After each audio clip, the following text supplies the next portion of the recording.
On the 9th of March 1957, a single sentence echoed across Accra. The independence of Ghana is meaningless unless it is linked with the total liberation of Africa. That was the sentence. And you see, those words, they didn't just free a nation, they ignited an entire continent. Because Ghana was not just becoming a nation, it was becoming a signal that Africa could rise and that the world better pay attention.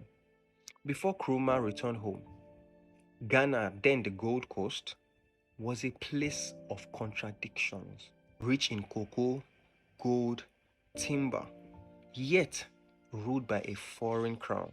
The people worked, but the profits left. And then frustrations grew. And in that tension, a movement began. The old political elites wanted slow reforms, but the youth, they wanted freedom now. And they needed a voice. Guess what? They found one. Kwame Nkrumah didn't walk into history quietly. He marched into it. He organized rallies, he mobilized workers, he united the poor, the educated, and the frustrated. Again, that word unity. His message was simple: self-government now.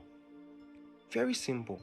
The British arrested him and locked him up, of course. But here's the twist. While in prison, Nkrumah's party won the election.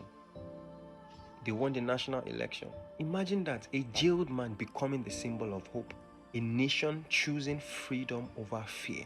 When independence finally came in 1957, the world watched something they had never seen before.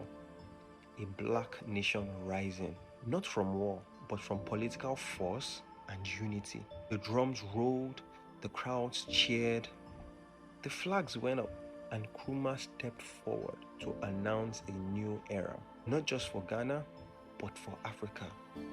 One nation free, dozens inspired. And you need to understand, one nation cannot do this. One nation is not enough to create the liberation that we all want. It cannot happen with one nation. It has to be collective. Ghana's independence was not simply a victory over the British. No, it was a victory over the idea that African nations couldn't organize themselves. A victory over the myth that freedom must come from violence. And most importantly, it proved that one country can awaken others. Right now, which country is that going to be in Africa? In the Africa of today, which country is going to rise up from the dumps? Because after Ghana, the map of Africa began to change fast. The dominoes fell, and a continent remembered its strength. Remember, the colonialism has graduated from very obvious to hardly seen. Ghana didn't just become free, it opened Africa's door to freedom. Which country is going to do that today? Which one? Because we may be independent, but we are not. So if you are listening to this, you need to understand Africa is not yet free. With our ideas, with our bubbling youth population, we can do so much more.